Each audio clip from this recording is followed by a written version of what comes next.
ตื่นเช้ามาเก็บเผ็ดได้จ้าสบายดีสวัสดีพ่อแม่พี่น้องยินดีต้อนรับเข้าสู่ซอกน้องตายสาวดาวเนาะเมื่อนี้น้องตายจะมาเก็บเห็ดพี่น้องเห็ดมันเกิดเองจากธรรมชาติเห็ดในคอนหม่วงโมโหว่าเห็ดยังมันเป็นสีแนวนี้เนาะปกติน่ะมันสิออกเห็ดขาวอ่ะนี่อันนี้มันเป็นสีแดงๆนี่พี่น้องน้องตายโมโหว่าเห็ดเอียงมันเกิดว่าน้องตายเห็นมันแต่ว่านี่คนแหละแต่ว่าท่านเอาเนาะนี่วันนี้น้องตายสิมาแกงเฮ็ดเด้อจ้าตื่นเช้าขึ้นมาพร้อมกับบรรยากาศฝนกระตกพี่น้องเอ้ยสิไปไสก็บ่ได้ไปฝนดินเด้ออยู่นี่เนาะผู้เฮ็ดออกหลายพี่น้องปกติมันสิออกหลายกว่านี้เลยอันนั้นน้องตายกับแปลกใจคือกันค้อนม่วงนี่ครับบ่ได้ใส่อีหยังมันคือออกเฮ็ดว่ะซุ่มนั้นมันคือบ่ออกสงสัยมันเป็นน้ำบ่ได้เอามาตั้งไว้บ่จักพี่น้องเอ้ยค้อนม่วงตะค้อนเดียวดิเนาะอะไรนี่เฮ็ดติมาเก็บเฮ็ดนี่เนาะพี่เนาะเก็บก็ได้บักได้หลายหนึ่งนะเฮ็ดเพราะได้แกงเลยนี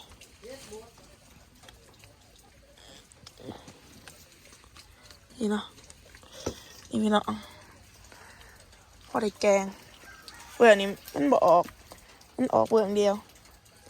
หอมกับบรรยากาศเนาะกลางทงไฮทงหน้าคือเก้ามันนี่ฝนก็ตกวัดขึ้นพี่น้องเอ้ยทางก็คือสิเปื่อนขนาดดิฝนมันตกแบบว่า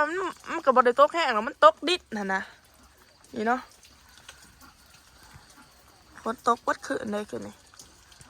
ก็ไฟเบิ้งไปเบิ้งหน่อไม้ออกคือบ่แกงหน่อไม้บ่แกงใส่หน่อไม้ก็ได้นะจ๊ะ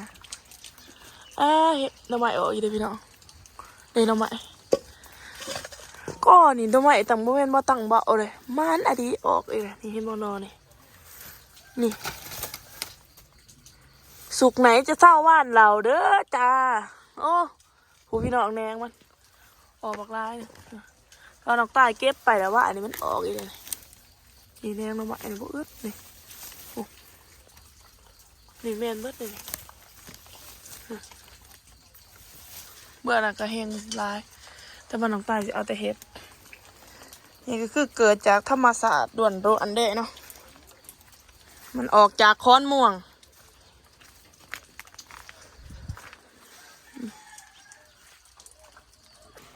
มาทางนี้น้องตายก็นั่งดังไผ่สิหนึ่งเขาเนาะพี่น้องตอนนี้ก็ประมาณ5 โมงหอด6 โมงเลยเนาะ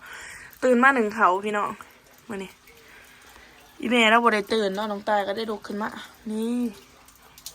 ข้างหมอไว้แล้วก็จะไปเสิร์ฟเขาพี่น้องนี่ข้างหมอเขาไว้เนาะนี่นะพี่น้องชีวิตประจำวันนี่ก็จะเป็นปูอันนี้ก็จะเป็นปูนาเด้อปูนาเนี่ยมันตื่นต่อเลยมองหูว่าซีเฮ็ดยังกินแกงใส่หน่อไม้กระเบือตามกินก็บอกหงถอดบ่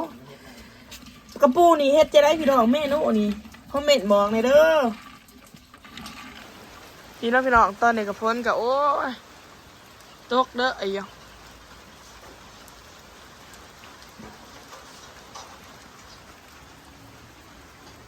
เมื่อนี้ก็ว่าจะไปขึ้นเทือนเขาก็บ่ได้จะไปบ่ได้ไปพี่น้องพ้นบ่เศร้า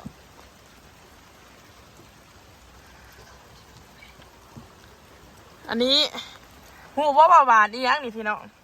หวานตัวนี้นี่ล้นอะไรนี่ในโอตัวนี้นี่หวานกันผีปอบหวานกันผีปอบหรือว่าหวานกันผีเนาะพี่น้องตามความเชื่อถือเวลาไผเป็นอีหยังก็เอาหวานอันนี้ไปย่องใส่มันก็คันๆนะพี่น้องก็ว่าจะเป็นน้ำผีอันนี้การกับ ประมาณนี้ละเขาก็ตัดใบว่าแต่มาซ้ำพี่น้องเพราะได้เอาก็บ่ได้เอาตัดใบอันนั้นตากพ้นเสะอยู่เขากันนะนี่เห็นบ่นี่พวกเขาจุย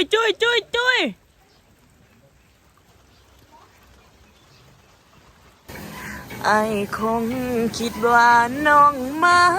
หมู่เก่ายามงอน กะหอบกระเป๋านี่เนาะพี่น้องตอนนี้ก็คือพี่เมย์แล้วเหยียบเขาเนาะเขาเอามาเหยียบพี่น้องบ่ได้พ่นเหยียบเอาเหยียบเป็นบางให้เนี่ยตัวพ่นกับมีเนาะแต่ว่าบ่ท่านพ่นนี่เนาะกองเขาบักใหญ่ตอนนี้อีพ่อกำลังหันจักอยู่พี่น้องจักมันเพะจัก1,000 ปีแล้วเนาะจักแกสิว่าจักปีนะไม่ให้เราไปเตะตัวมันร้อนหรอนี่เนาะเขายังนี่แม่ไม่ต้องปักใส่เบิ่งแหน่เฮ็ดหันกับโบเฮ็ดขำเนาะส่วนนี้ก็พอใหญ่ได้กับอารมณ์จักเป็นจังไรนะพี่น้องอารมณ์แปรปรวน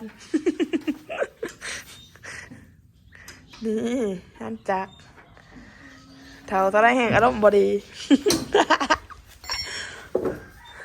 นี่นะพี่น้องหนาก็สิโยโย่หนาก็โยโย่เนี่ยเนาะอารมณ์บ่อยากดีได้ส่วนนี้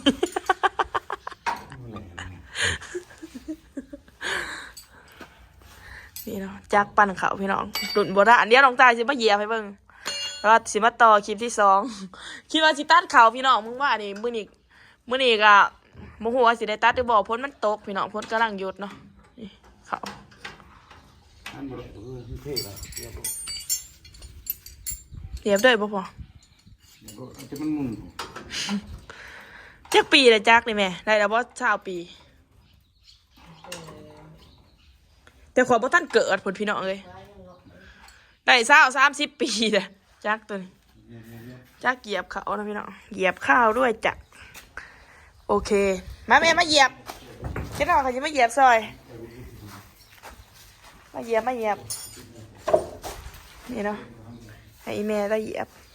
ตะกี้บไดผ่าได้พี่น้องมีจักนี่เนื้อมัดหนึ่งเสือไว้ปัดเพื่อออกนี่ลูกเพื่อออกเอาเหยียบน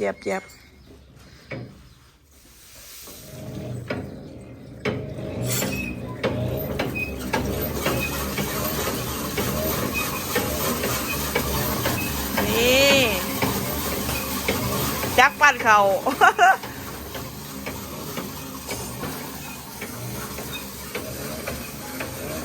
หาดูได้ยาก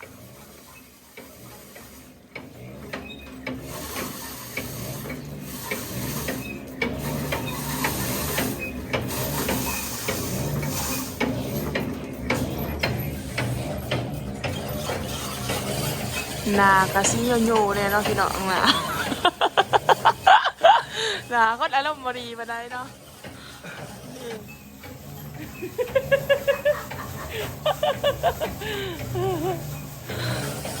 นาพ่อใหญ่ลายโอ้พ่อเสือตัวนี้จะหูความไม้อยู่ว่าเสือตัวนี้นี่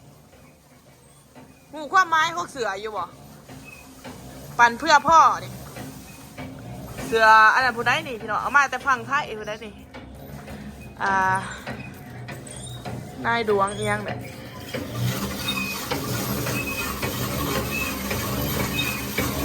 มี2 ตัวแล้วน้องตายกับมีตัวหนึ่งเดี๋ยวสิมาหนุ่งคู่กัน